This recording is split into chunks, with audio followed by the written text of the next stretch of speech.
And at my school, they had an assembly where a veteran came and she told us about flag etiquette, how they should be properly treated. And so it kind of came back to me during the summer, and so I wanted to go and buy a couple flags for them. Well, soon I started seeing more and more coming, and more flags. So then we started seeking donations from places like True Value and Menards. And after a while, places stopped donating, and that's when we reached out to Post 2153, and Howard Cook, who's joined by me today, is introduced me to the VFW, and they decided to donate 10 flags to me. And since then, we've been getting more and more donations to grow my project. But in between that time, I was invited to the First Army Hail and Farewell picnic, and there I was honored, and they gave me some stuff that I brought today for the display table. But now that you know a little bit about my project, and oh, by the way, I've changed just over 45 flags, and we'd like to keep that coming. But another thing is that during my project, my mom and my little brother have helped me out a lot, and they've been a real big help to me, driving me around and helping me change the flags. And I just wanted to quickly mention that. But now that I'm done introducing my project and a little bit of what I do, I wanted to get into the etiquette and about how you should treat a flag and what you should do and do not with a flag. So to start off, I just wanted to say that when a flag is displayed, it shouldn't be displayed torn or ripped or with holes in it. And it should always be displayed neat and in good condition.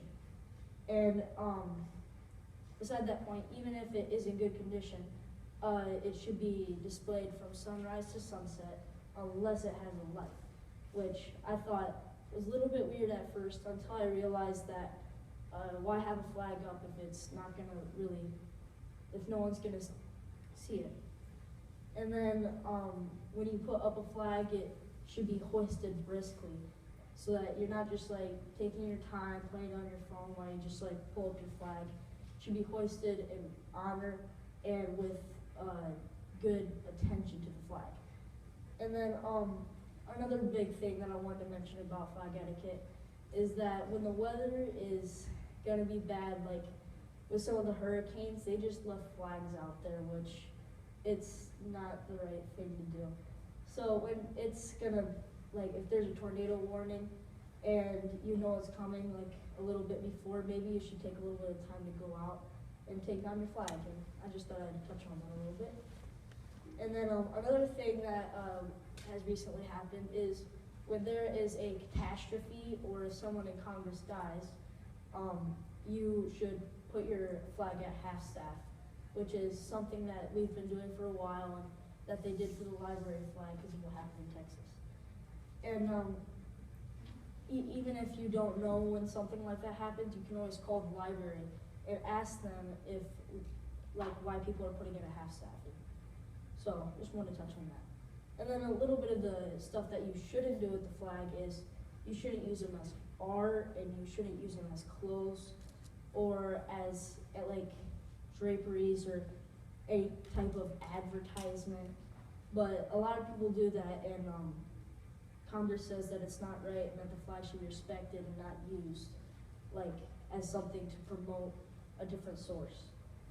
And so disrespecting a flag in a public event is also something that shouldn't be done, because even though it's not illegal, the flag should be respected because it shows what veterans fought for in our country.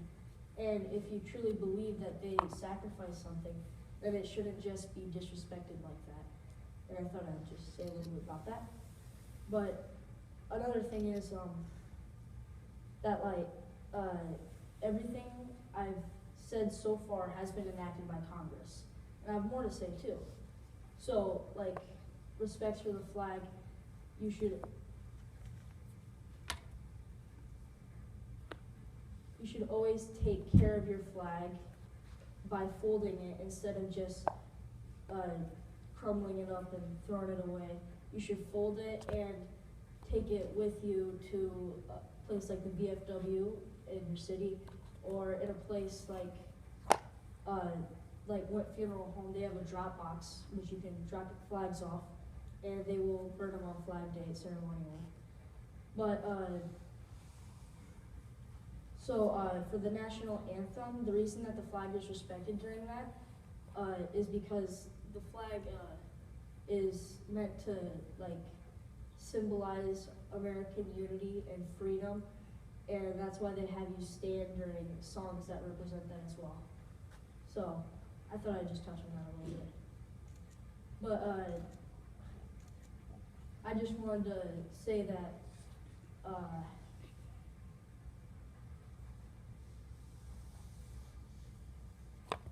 I was glad to say everything that I did here today, and I just want to point out that Service Officer Cook here has helped out a lot with my project, and a lot of times he has to come with us to go change some flags, so that this flags and poles, like some poles are a little bit offside, but I just want to mention if you can collect your notes from it and make sure you said everything about etiquette that you wanted to say. But on the table in the back, Liam has displayed out there a little bit about a little essay written about his project, why he started it.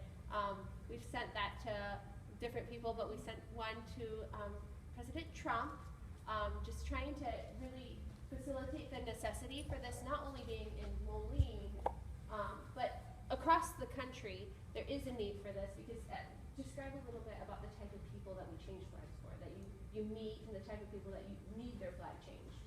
yeah, so when I change flags, some people, they cry because I'm giving them a free flag for them. And some people, they just noticed it, didn't have time to get to it, or they don't know how to take it down. They can't take it down because of their physical attributes, or just because the flag is stuck up in a tree. Like we had one that we had to get a bucket to go up there and free the flag from the tree. It was so tangled up. But we get a lot of different responses, and every single one of them was that they were glad that we decided to go and change the flag for them, and that no matter what kind of person I went to, they always seemed to know that the flag should be respected in some way, but they didn't always know like how it was supposed to be respected.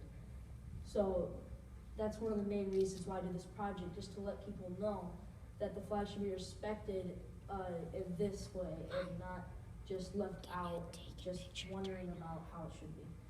So that's one of the reasons I did my project, is to let them know. We also have a bunch of flags that Liam is retiring. We take them to the VFW. He mentioned that retired flags can be taken to the VFW, and then Went Funeral Home in Moline has a drop box. You can drop it in there, and they all get retired ceremoniously. But so we have some on display, and then the board that Liam has is his own creation. He wanted to do a cork board with pins for every flag that we changed in the Quad Cities. We started this when we had maybe like 3 or 4 flags changed. Now there's 45 pins on the board, and the sticky notes represent the flags that we know of that need changing. And so we take a sticky note with us in the car, and then come back and replace it with a pin. And so talk about the Facebook group and how they might. Yeah, so we have a Facebook page that we use to, like, people, we want them to, like, let us know if they see a flag, because it's not the most efficient way to go around the Quad Cities and drive around just looking for flags. Well, it's one person versus a whole community of people. If we had a whole community join together, where they could just, while they're driving and have nothing to do, they could just look around. If they were to see something, they knew where they were, they could just comment on our Facebook page, and it really helps us, because we get a lot more done, and a lot more is like, You restart your section, you can narrate what the pictures are that are coming through.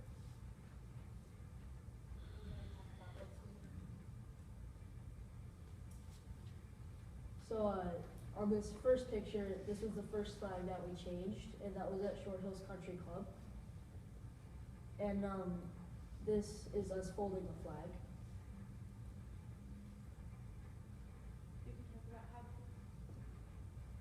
So, me and my brother, folded all the flags that we have done, and, the flag, has to be folded in triangles and just not crumbled up or in squares, but ceremoniously and not disrespectfully or anything like that.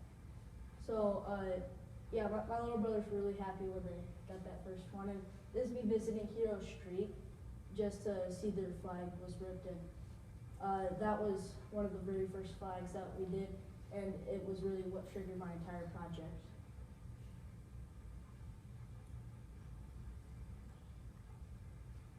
It was very torn and a good example of what we should not do with the flag.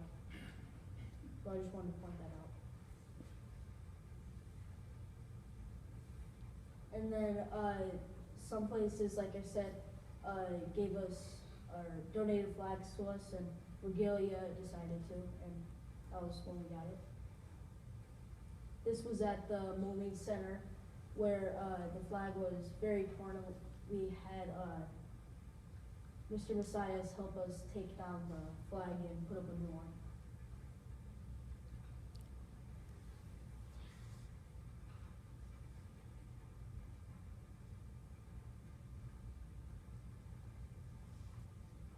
This is the night that we visited the VFW, and they decided to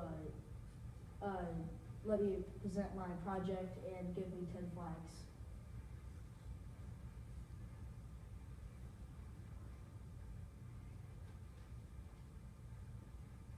I'm right there in the picture was, I think it was you, Howard. That was back of Bill's head. Okay. Well, yeah, those were the flags that they gave us, and then this is me at my school when Channel 6 decided to do a story on me. And then that's me at the first RV farewell picnic. They presented me with a plaque and a First Army hat.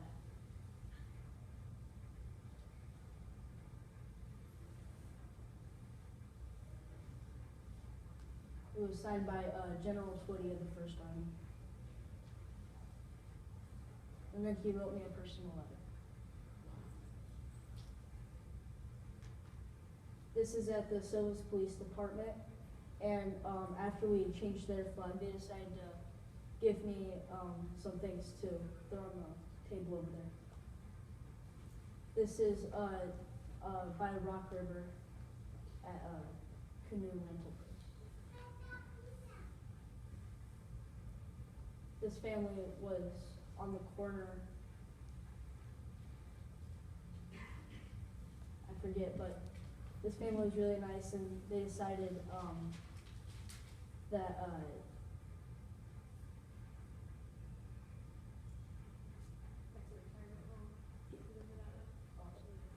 this one was a retirement home over across the bridge, and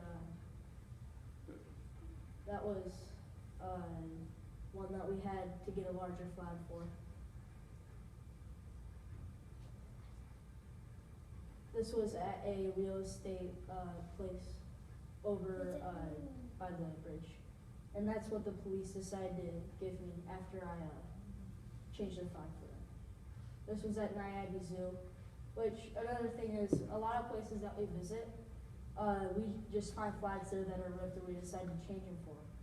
So it's not just looking around, we find them out. This was at Van Ho Funeral Home, and we saw that during the parade, Memorial Day. That's my first order of flags that I'm bringing back to the VFW. I think it was about 15 flags.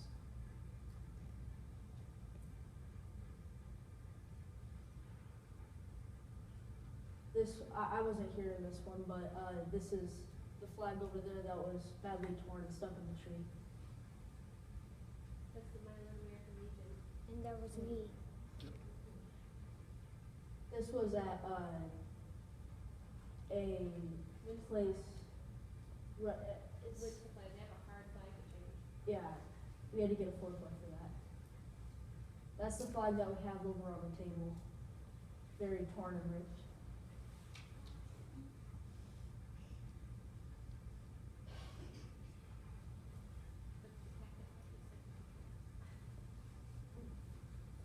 This was at a, garden and home center place over across the bridge. Water was running out of that Oh, door. yeah. In the pool, a bunch of water was in there so that when the flag fell, or when the pool was being lowered down, it squirted in. He was, from the Patriots Guard.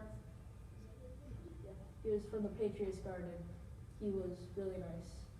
He, was a veteran and had a lot of,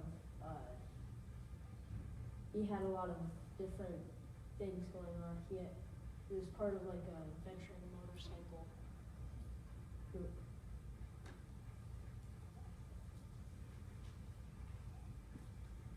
And so now we're just, that's the second time that we changed my first flag. Yeah. So, I hope that after saying all these things and hearing them from me, that you were feeling more comfortable and more alert to look out for flags, and that you feel that flags should be respected more than you did when you walked in here. Thank you for your time. Do you want to take questions?